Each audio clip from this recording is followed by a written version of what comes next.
Sean bienvenidos y bienvenidas una vez más a Entre Jóvenes. Hoy tenemos un programa muy especial. Mi nombre es Leonardo Blanco y aprovecho para mencionarte en nuestras redes sociales. Estamos en Instagram, en Facebook y YouTube como @entrejovenesoficial. Ya les había dicho que este va a ser un programa muy especial, pues se lo vamos a dedicar a la importancia de la participación de la juventud en políticas públicas y privadas. Hay que preguntarnos en base a eso, ¿qué tan importante es para las naciones invertir en capital juvenil? O si hay participación, por la otra parte, de los jóvenes en estos programas o políticas públicas creadas por entidades, por instituciones o por el mismo Estado. Y para eso tenemos a un invitado muy especial, quien es experto en estos temas. Él ha participado de escolares y jóvenes en temas de empleabilidad y educación en entidades públicas y privadas. Y además es CEO y fundador de la organización juvenil Juventud, Política y Desarrollo, creada con el propósito de fortalecer los procesos de incidencia política y social relacionados con la juventud. Bienvenido, Mauricio. Muchísimas gracias, Leonardo, y muchísimas gracias también por el espacio y la iniciativa en la cual están ahorita haciendo Entre Jóvenes, ¿no? Estos espacios son importantes para la juventud, para todas aquellas personas que de repente tengan un proyecto, una visión de liderazgo que hacer, porque tenemos muchísima participación, o al menos así yo lo veo, y me gustaría conocer tu opinión acerca de eso. ¿Tú consideras que hay participación por parte de los jóvenes? Creo que en la actualidad más bien tenemos un espacio mucho más propositivo para poder generar la participación de los jóvenes y de los adolescentes. Entendamos que la participación digamos, en las últimas décadas ha sido mucho más visible gracias a los espacios en donde se pueda fortalecer la ciudadanía. Pero cabe mencionar que eso es un esfuerzo que no ha salido de la noche a la mañana. Es un esfuerzo que es a lo largo de ya casi más de 15, 20 años, y que propiamente aquí en el Perú nace aproximadamente en los años 90, con los municipios escolares como una primera instancia dentro de la escuela para fortalecer el ejercicio ciudadano, los derechos que todo joven o adolescente debería conocer.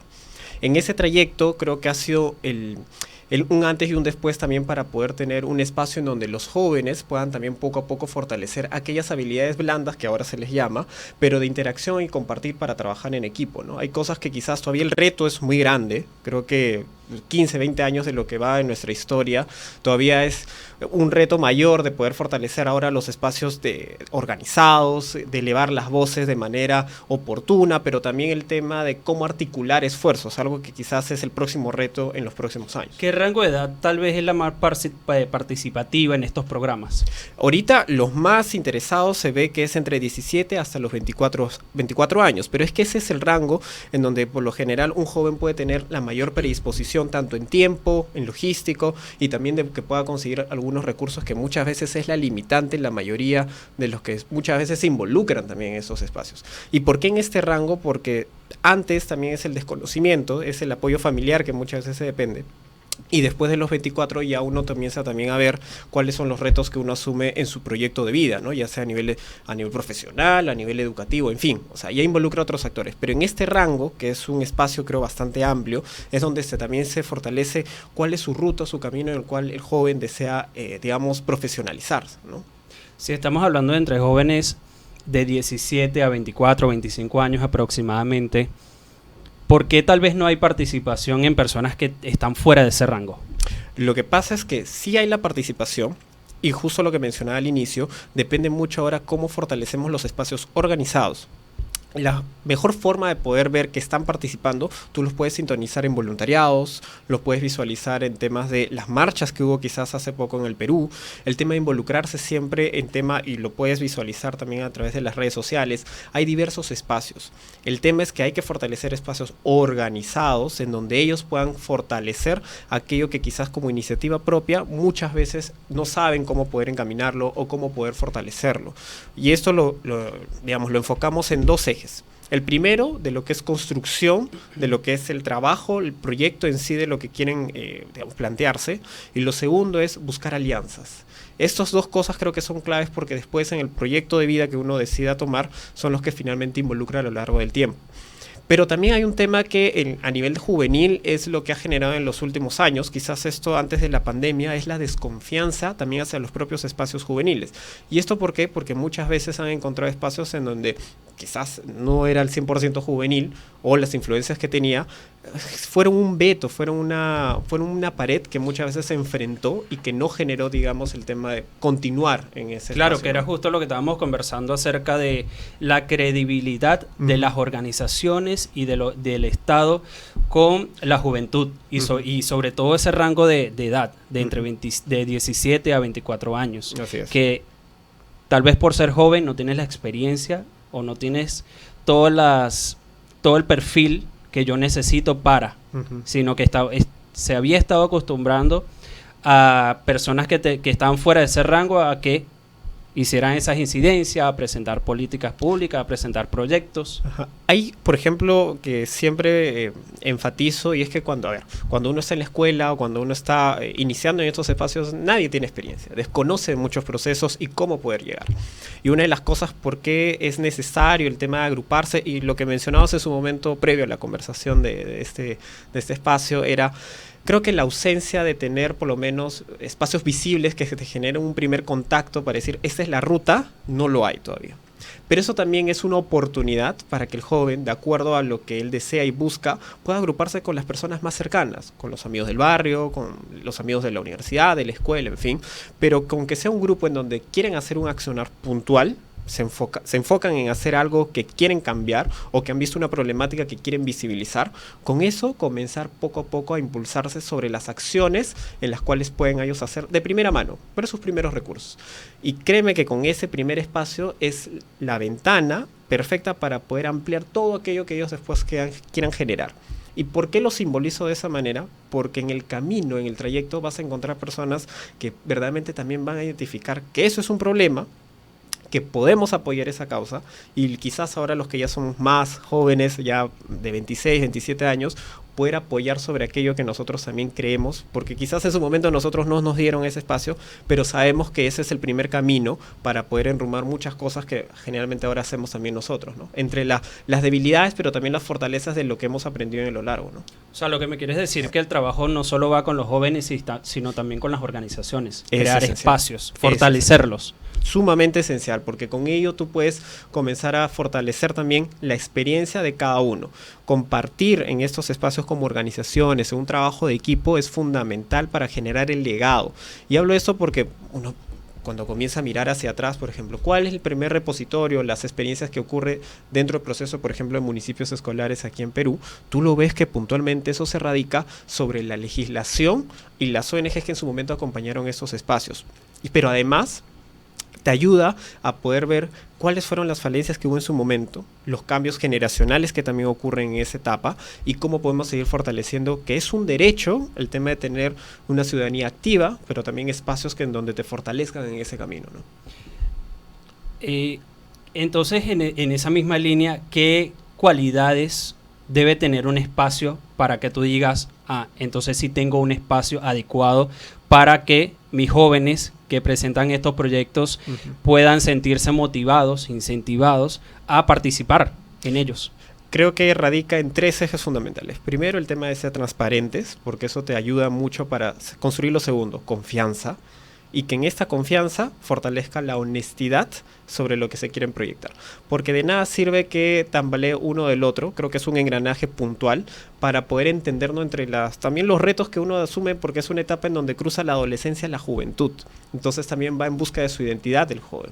Y en ello también fortalece el espacio en donde es hacia dónde enrumbo mi proyecto de vida. ¿Por qué enfatizamos mucho eso? Porque la gran mayoría, yo que vengo de un proceso previo dentro de la participación escolar, gran parte de ellos a nivel de municipios escolares, fiscales escolares y todas las instancias de participación, hemos visto un antes y un después, que esas influencias han ayudado para que finalmente decidan sobre qué carrera profesional seguir, claro, sobre qué espacio laboral desean fortalecer, digamos, su enfoque de lo que ellos han podido recibir de primera mano. Y lo siguiente es su proyecto personal de vida, ¿no?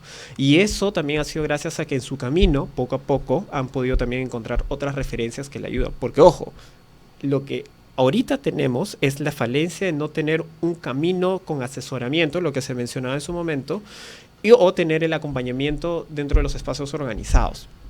Por esas patas que cojean es lo que hace que muchas veces los jóvenes todavía sientan cierta desconfianza en algunos espacios. Entonces, para ello es necesario poder encaminarlos para que no ocurra, porque también nos ha pasado dentro de estos espacios de jóvenes, hemos encontrado que se han ido a liderar a lo negativo, a espacios de repente en temas de la delincuencia, en el barrio mismo, que muchas veces reciben. Que ahí viene lo de el falso liderazgo. ¿Qué es para ti entonces un buen liderazgo? ¿Qué cualidades debe tener un líder? Lo que pasa es que más que el falso liderazgo, lo que podemos enfatizar es cómo podemos construir ciudadanía. Porque, a ver, si esta persona va a liderar o termina en estos espacios, es porque ha habido un tema de falta de tener oportunidades. Y tú lo ves claramente. La mayoría de jóvenes, y mayormente nosotros decimos, ¿no? Los que hemos estado involucrados en temas y hemos seguido insistiendo en esto, es porque hemos tenido también la oportunidad de poder hacer y conectar experiencias para fortalecerlo en el camino. Pero si no, de repente hubiera muerto en la etapa escolar y ahí se cerraba esto y continuamos cada uno con nuestro proyecto de vida. Pero sí es esencial poder fortalecerlo en el espacio de confianza, pero sobre todo generar redes. ¿En qué sentido redes? El tema de que se construye esos espacios con los contactos y las personas adecuadas y que bajo esas experiencias te ayude a saber por dónde caminar. Es algo que va a ir cambiando a lo largo del tiempo. Entendamos que estos liderazgos también a nivel juvenil no es que reciban, digamos, la primera influencia que va a ser todo bonito, sino es basado en el tema de sobre lo que ellos quieren construir. Por ejemplo, en su momento teníamos a que son jóvenes líderes en espacios evangélicos, religiosos. Para nosotros es muy valioso porque en ellos han encontrado un espacio válido para reconfortarse, construir su espacio familiar, pero también lo otro que es fundamental, que es su proyecto de vida. Nos parece válido porque es un camino adecuado. Lo otro son en tema de la comunidad LGTBI, que es quizás el otro espacio, pero que también poco a poco se ha ido construyendo. La comunidad LGTBI también ha sido una lucha y una fortaleza de poder hacerlo a lo largo del tiempo. Y vemos en ese trayecto que los jóvenes también han sido claves en ese proceso. Y eso también es de construir, saber cuáles son las referencias, ver y entender cómo se está dando y poco a poco eso abrir un espacio. Y en eso tener el diálogo y la escucha permanente. Algo que también es, creo, nos supera a los jóvenes es no escuchar. Podemos hablar, podemos discutir todo, pero si no escuchamos antes y entendemos y nos ponemos en la posición del otro, muchas veces las cosas que queramos emprender o el liderazgo que queramos tener se puede ver mellado porque simplemente no tienes algo esencial que es saber a quiénes más representas. Claro. Y eso radica en escuchar verdaderamente a los demás. Sin embargo, o sea, eso es importante. Sin embargo, hay algo que yo veo y es que una cosa es lo que queremos hacer y otra cosa es la necesidad. Uh-huh. ¿Qué necesidad de repente encontramos en nuestro municipio, en las instituciones, en los centros educativos, que pueda solventar eso? Uh-huh. Entonces, creo que esos espacios también son importantes para ayudar al joven a identificar esas necesidades. Uh-huh. Ver. Hay, por ejemplo, también el camino que generalmente pueden utilizar la mayoría de los jóvenes es empiecen desde lo más puntual que ellos identifican dentro de su espacio. No necesitas hacer una gran mega campaña. Creo que los grandes procesos han iniciado desde aquellas, por ejemplo, en el 2018, antes de la pandemia, nosotros tuvimos una experiencia con el tema en algunos colegios que estaban principalmente adecuados por el tema de su infraestructura, estaba ya en decadencia, querían el tema de que se puedan remodelar y todo lo demás, y lo que generó fue, el escolar no tiene la suficiente capacidad de poder solicitar algo económico y poder, digamos, hacer el cambio, por ejemplo, de los servicios higiénicos, que es algo fundamental y un derecho tener servicios higiénicos adecuados. Claro, pero no es necesario tener recursos, grandes recursos para hacer incidencia. O sea, se puede hacer grandes incidencias con pocos recursos. Y tú lo has dicho ahí. Aquí el factor clave de un espacio organizado para ellos fue: nosotros no necesitamos más que todo que visibilizar y hacer un llamado a nuestras autoridades a que se cumpla un derecho dentro de nuestra escuela. O tal vez ser un puente. Y ser un puente. Ser un puente entre instituciones y Estado.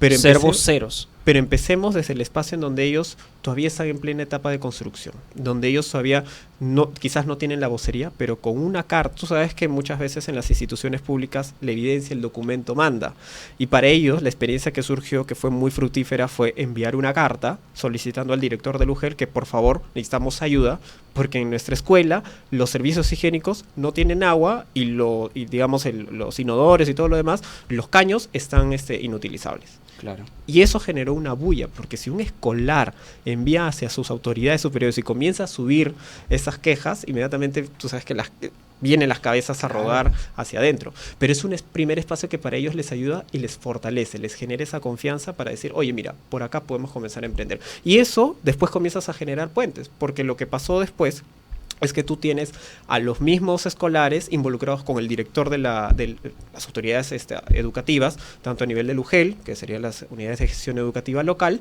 y la Dirección Regional de Educación. Eso te ayuda a visibilizar. Y además tienes a otros actores que ya comienzan a hacerse más, digamos, oye, mira, hay este espacio en donde se ha presentado una queja, bienvenido, ¿no? Y ya eso genera poco a poco la confianza. Incentiva también a otras organizaciones a hacer o crear proyectos en base a o nuevos. Exacto. Es que radica en la esencia de que empecemos de poco a más con las oportunidades que tenemos, porque quizás ellos no podían haber hecho un plantón, porque eran quizás 7, pero con una carta ya tienes un peso que puede tener. Eso es identificar. Lo que nosotros siempre prevalecemos en los espacios con jóvenes y con adolescentes es identificar qué es lo que tienes de primera mano, quiénes son tus principales actores y con ello poder encaminar sobre el cambio que deseas realizar propiamente, ¿no? ¿Y qué han logrado a través de eso? Y con eso lo que pasó es que inmediatamente la UGEL se puso las manos a la obra, porque, o sea, sí tienen una partida, tienen un presupuesto, y en ello es primero cambiar el tema de los caños, o sea, hacer lo básico, que es cambiar con los recursos que tenían propiamente económicos la UGEL, que son las autoridades quienes ponen el tema de las refacciones, antes de que termine el año escolar, porque me acuerdo que fue en octubre del 2018, 2018. Y con eso tener, pues para ellos era primero que se visibilizaron, pero lo segundo es ver que, oye, mira, sí hizo efecto la queja y con esto pudimos lograr ese cambio. Que no es, o sea, no radica en hacer un acto de violencia nada más, sino exigir algo que es un derecho. Pequeñas incidencias, exacto, con pocos recursos. Exacto, y con eso ya lo generas hacia el próximo año, por ejemplo, comprometer al presupuesto de qué cosa es que se debe dar prioridad en la escuela. No es solamente pasar una mano de pintura a la pared, sino más bien hacer el tema de los cambios de lo que son los servicios. ¿Qué es el presupuesto? Para toda esa persona que nos escuche y de repente no sepan. El tema de presupuestal está más que todo basado en el eje de lo que es el monto económico que se destina un año antes hacia lo que se quiere hacer los cambios, ya sea infraestructura, el tema de logística, en fin. En este caso, a nivel de los que son a nivel locales, tenemos nosotros los consejos, a nivel de adolescentes y jóvenes, los consejos consultivos de niños, niñas y adolescentes. Pero además que ellos pueden participar en los presupuestos participativos. Esos espacios a nivel de lo que es la partida presupuestal, el monto económico en el cual un año antes se discute, te ayuda a tener por ejemplo, estamos 2022, en el 2023 pueda hacerse de acuerdo a los proyectos que se han presupuestado, que se ha previsto para el año, se puedan dar a cabo.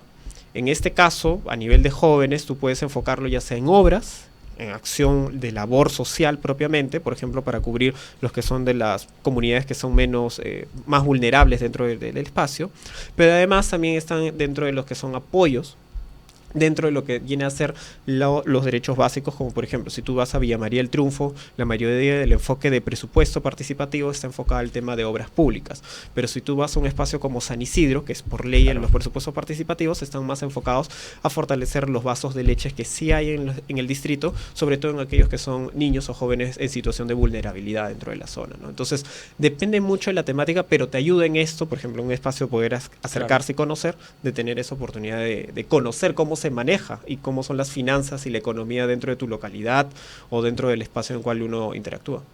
Por último, me gustaría preguntarte, ¿cuál consideras tú que es el rol de los jóvenes en la sociedad? Actualmente es un rol fundamental porque primero creo que no tanto Perú, sino a nivel de América Latina tenemos este bono demográfico que nos ayuda un montón en tema de saber que los esfuerzos, el trabajo y los proyectos que encaminemos, así seamos de manera individual o colectivamente, van a encaminar hacia lo que queremos tener, hacia nosotros, nuestra adultez y la vejez, pero además el legado que queremos dejar para nuestros hijos, para nuestro entorno, nuestra comunidad. porque en esta energía que nosotros nos caracteriza como jóvenes es la gran oportunidad de generar el cambio o sentar las bases del cambio y en ello construir los espacios que nosotros deseamos, tantos a nivel de los derechos humanos, a nivel del cambio político o a nivel del cambio social. Creo que son espacios fundamentales para que el joven se involucre y es necesario de seguir tocando puertas, sobre todo aquellos que por primera vez inician un espacio, interactúan en temas de ciudadanía, en temas de querer participar en no solamente un proceso electoral, sino ir más allá, es insistir y tocar puertas, no quedarse en una primera experiencia que quizás no pudo tener mayor amplitud, pero que sí puedan buscar en otros espacios y que quizás en esos últimos años se han fortalecido los voluntariados, es una primera etapa, pero busquen porque lo hay. Y para los que ya estamos en el espacio organizado, creo que es el compromiso de fortalecer en espacios de escucha y abrir, sobre todo en un proceso que ha sido después de una pandemia, que es la que quizás a muchos ha sido un factor del golpe más psicológico, tanto por la muerte de familiares o por amigos cercanos. Creo que es necesario volver a reencontrarnos como sociedad para entender que el proceso que tenemos como jóvenes es integrarnos nuevamente, ¿no? No solamente mirar lo individual, sino fortalecer en aquello como organizaciones lo podemos estar logrando en este tiempo. Trabajar en equipo sobre todo. Eso es fundamental esencial. Que los jóvenes participen en todas estas incidencias públicas y privadas, porque además le permite a ellos reflexionar sobre las necesidades en sus espacios. Si bien yo pertenezco a una organización, a una institución, a un centro educativo, puedo reflexionar acerca de esas necesidades y hacer incidencia, incluso con pocos recursos, como lo acabamos de decir. Exacto. Y es que fortalece también de poder ir abriéndote puertas. Quizás tú conozcas todo el tema de incidencia social, yo conozco el tema de incidencia política, ahí se puede hacer el match, se puede conjugar para poder fortalecer en aquello que nos estamos enfocando. Y como jóvenes, siempre buscar ello, tocar puertas. Creo que no descansemos sobre quedarnos en que no nos abrieron y simplemente, pucha, ya, ahí quedó. No, sino más bien motivarnos e insistir sobre aquello que estamos convencidos realmente y que va a beneficiar también a los demás, no solamente al grupo, sino a los que estamos verdaderamente haciendo el espacio de incidencia, ¿no? Claro, bajo esa premisa me gustaría cerrar, porque ciertamente es importante que los jóvenes participen en estos procesos públicos y privados, porque bueno, como ya lo habíamos comentado, ayuda a reflexionar acerca de qué hace falta en este espacio que yo represento, pero hay que también motivarse y hay que también crecer como personas, hacer talleres, hacer incidencias desde nuestros espacios, copiar tal vez o incentivar sobre esos proyectos o talleres que se han brindado en otras partes para hacer yo incidencia desde mi espacio, en el espacio que yo represento. Pero para eso también hay que capacitarse, hay que formarse como líder juvenil. Sí, ahí creo que es fundamental que los jóvenes no dejemos de aprender. Y eso siempre es, a veces cuando los que estamos más metidos en ello recibimos una cierta información y quizás esa no va a ser siempre la que sea firme. Hay que también estar siempre predispuestos a poder nuevamente aprender cosas que en el camino no va entendiendo. Y además como sociedad, que es la que prevalece el cambio constante en una época de cambios. O sea, vivimos una serie de cambios a nivel de sociedad que es importante entender que no todo está escrito en piedra y ello radica de seguir aprendiendo. O sea, tocar la puerta, pedir apoyo no es malo, es más bien te ayuda a oportunidad de poder entender en los que ya están en otros espacios mucho más grandes. En su momento cuando participamos, por ejemplo, para lo del FEMI en Nueva York, haciendo el tema de incidencia en temas de migraciones, o el tema en Ecuador, que fue en el 2020, previo a la pandemia, antes de que nos imaginemos de todo esto, también fortaleciendo el tema del espacio juvenil de América Latina, era poder profundizar el espacio pero pidiendo apoyo, porque en Perú hay muy buenas iniciativas. El gran detalle es que estas todavía no han terminado de condensarse en la acción propiamente. Y es ahí en donde nosotros queremos seguir insistiendo para que, o sea, pidamos, si hay que tocar puertas, toquemos juntos, ¿no? Si hay que seguir aprendiendo, aprendamos juntos. Y no nos cerremos a que lo mío es la verdad absoluta, sino más bien a escuchar y a entender que entre las cosas diferentes que podamos tener o puntos de vista que no estén similares, buscar que en algún punto es el punto medio para poder encaminar lo que deseamos, ¿no? Bajo esa premisa sí me gustaría cerrar con una pregunta, pero esta pregunta no va para ti, sino va para de repente todas las personas aquellas que tengan un proyecto, sean jóvenes y tengan proyectos en mentes. Y es, ¿qué tan importante es para ustedes esta participación de los jóvenes en incidencias públicas o privadas. Así que bueno, déjamelo en los comentarios. Esto ha sido todo por esta oportunidad. Gracias por escuchar Entre Jóvenes. Mi nombre es Leonardo Blanco y aprovecho para mencionarte en nuestras redes sociales, @entrejovenesoficial. Estamos en Instagram, en Facebook y YouTube. Muchísimas gracias. Muchas gracias, Mauricio. A ustedes, muchísimas gracias y a seguir fortaleciendo el tema de los espacios juveniles. Es importantísimo. Así Gracias. es. A ustedes, gracias. Entre Jóvenes, una iniciativa de Magdebay, con la asistencia técnica de la Cooperación Alemana para el Desarrollo, implementada por la GIZ a través del Programa de Apoyo a las Comunidades de Acogida de Población Migrante y Refugiada en las Naciones Fronterizas de Colombia, Ecuador y del Perú. SI Frontera, con el apoyo de la Unión Europea y Amnistía Internacional.